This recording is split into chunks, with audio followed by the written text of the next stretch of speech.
Kisah Sang Penakluk.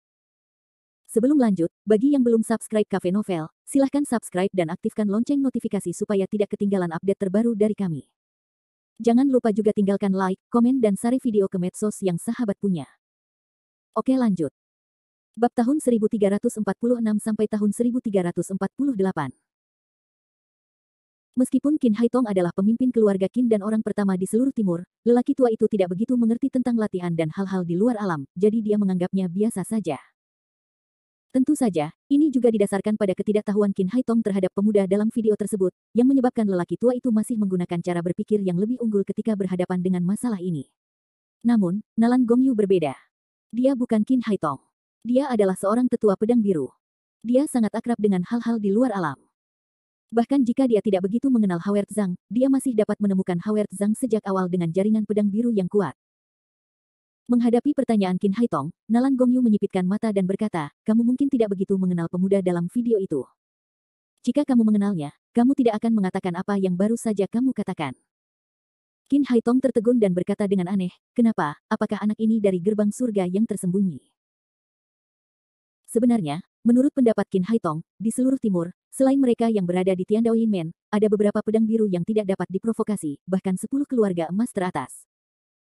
Nalan Gongyu menggelengkan kepalanya dan berkata, tidak, dia bukan murid dari gerbang tersembunyi surga, tetapi salah satu dari 8 keluarga di selatan sungai Yangtze, anggota keluarga Lingnan Zhangjiakou. Jiangnan. Mendengar kata Jiangnan, Qin Haitong segera menunjukkan sedikit senyum meremehkan di wajahnya, dan kemudian bercanda kepada Nalan Gongyu, gadis kecil, ini bukan gayamu dalam melakukan sesuatu. Menurut temperamenmu, pembunuh di jalan, belum lagi keluarga kecil di Jiangnan. Bahkan jika kamu berasal dari 10 keluarga emas teratas, kamu tidak akan melepaskannya. Ada apa denganmu hari ini? Aku belum selesai.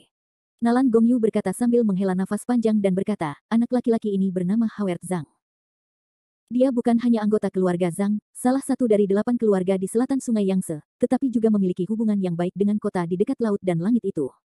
Dapat dikatakan bahwa dia adalah saudara abnormal terbaik dari keluarga Ye. Kota Langit. Sekarang tampaknya tidak ada seorang pun yang berani menyebut nama Kevin Ye lagi di seluruh ibu kota kekaisaran. Jika menyangkut Kevin Ye, itu pada dasarnya digantikan oleh Kota Langit. Bagaimanapun, Kevin Ye telah meninggalkan terlalu banyak kesan yang mendalam pada keluarga emas di ibu kota kekaisaran. Pembunuhan tetua keluarga Bai dan pembunuhan Yulong Wei dari keluarga Ye telah membuat orang-orang merasa ingin melawan Ye Surah. Bahkan Nalan Gongyu, seorang sosok pedang biru besar, dan Qin Haitong, seorang sosok tua dengan posisi tinggi, tidak dapat menahan diri untuk tidak mundur. Jika menyangkut Kota Langit, wajah Qin Haitong sangat jelek, bahkan ada yang pucat. Sambil mengetuk meja dengan jari tuanya dengan lembut, Qin Haitong bergumam, Kota Langit, ini benar-benar sulit dilakukan. Ada si cabul kecil dari keluarga Ye.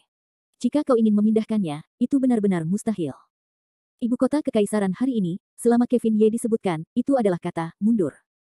Lagi pula, tidak ada yang berani bertarung dengan Kevin Ye, yang cukup kuat untuk mengirim jarinya. Ini tidak diragukan lagi mencari kematian.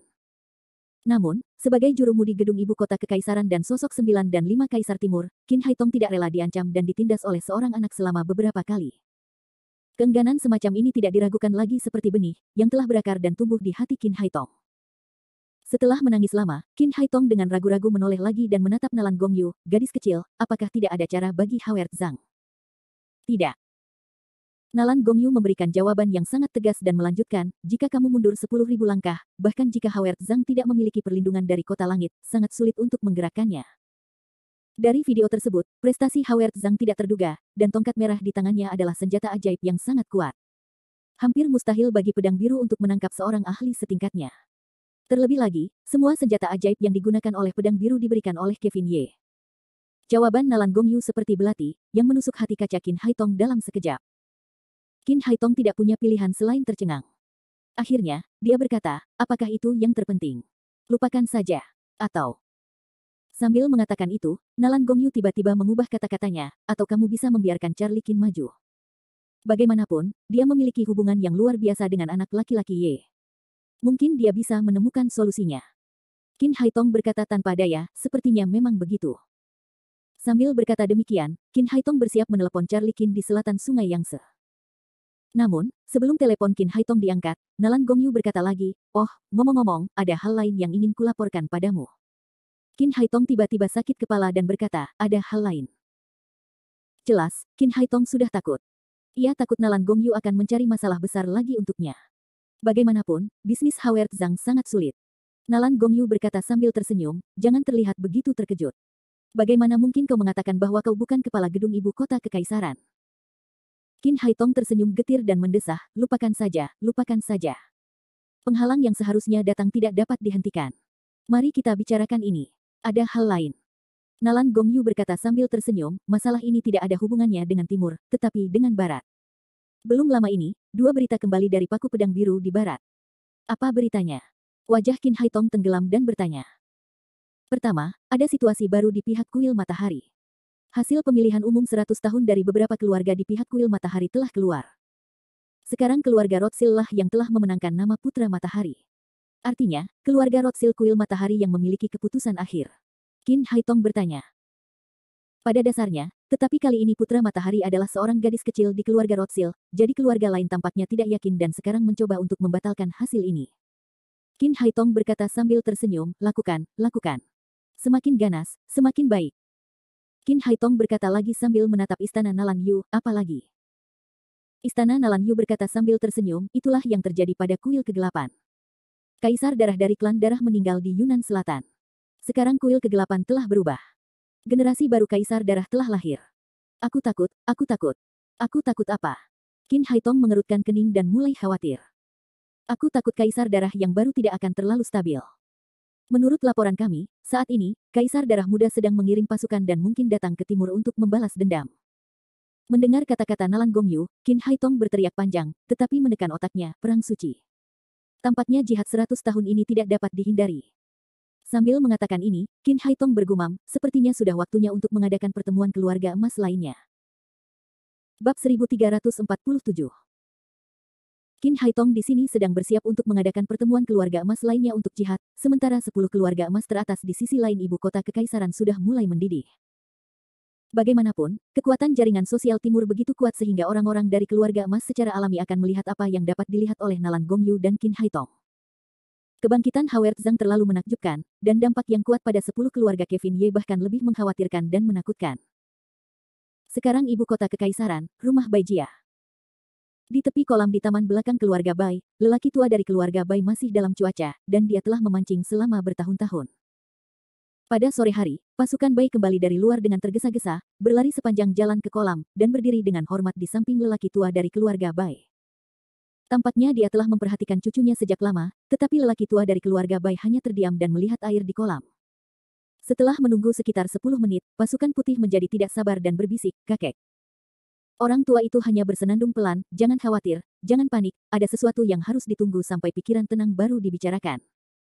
Mendengar perkataan orang tua itu, seluruh pasukan putih kembali tenang, seolah mencoba menenangkan diri.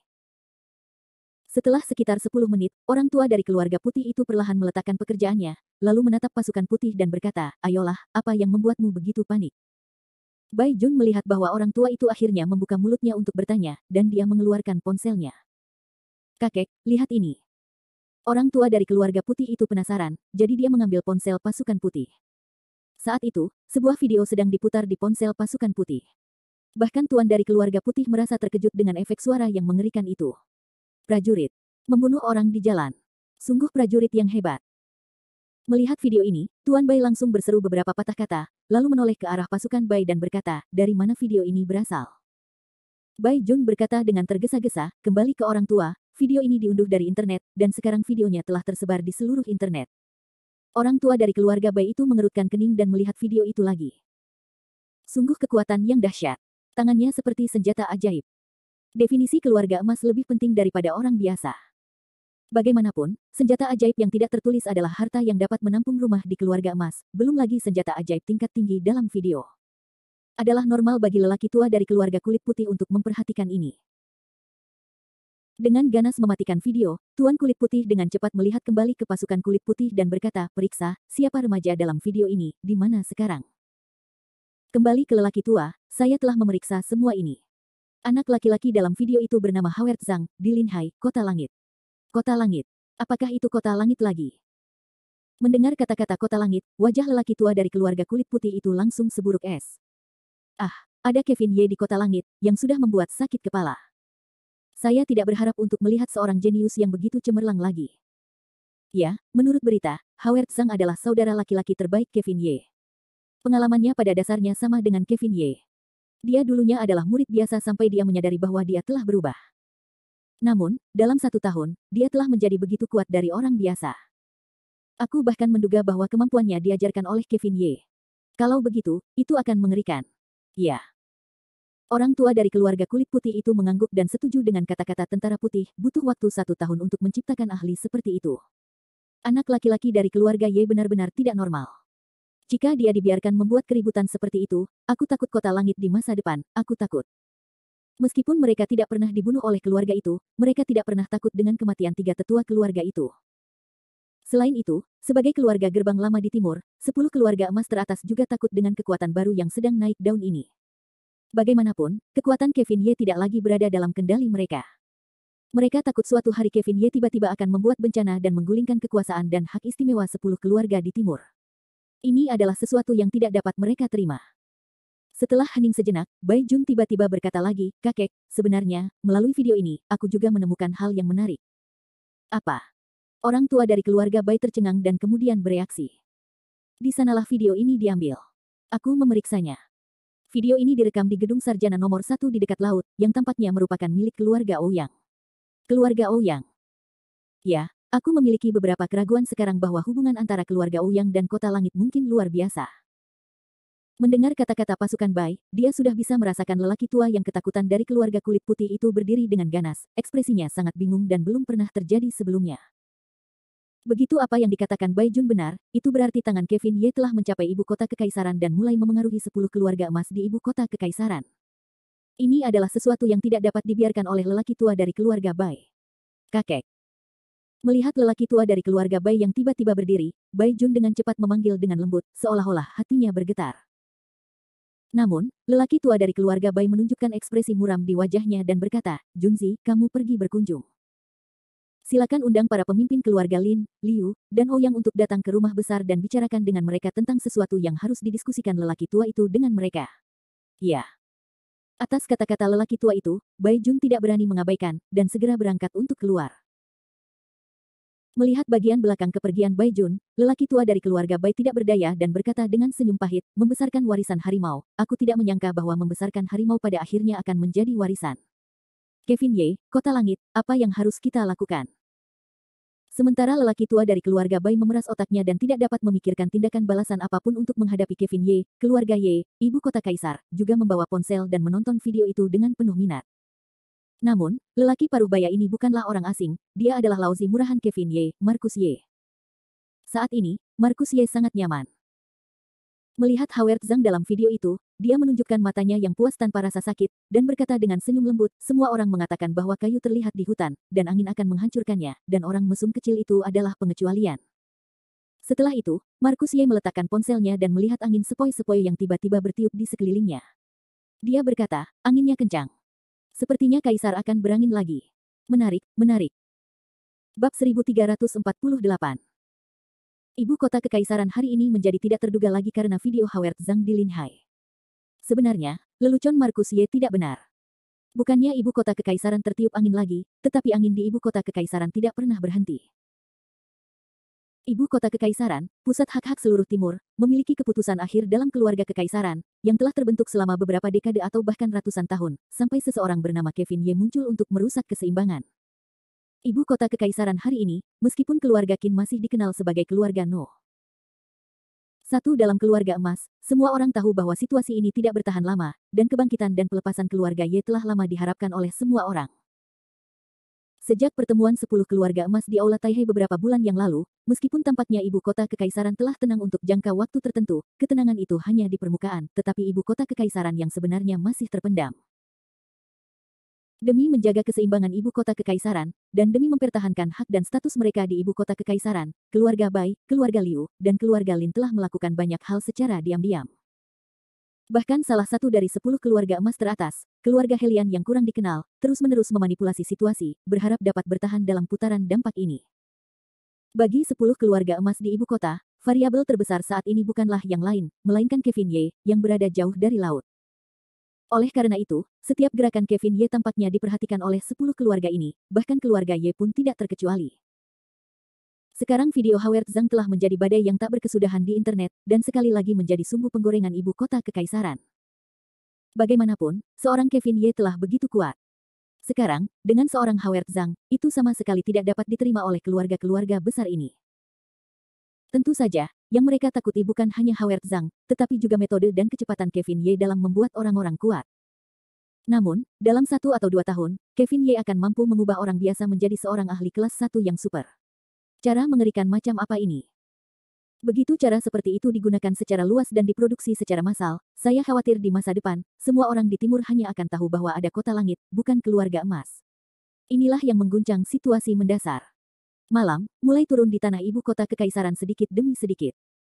Saat ini, ibu kota kekaisaran terlihat tenang, tetapi sebenarnya arus bawah sedang melonjak.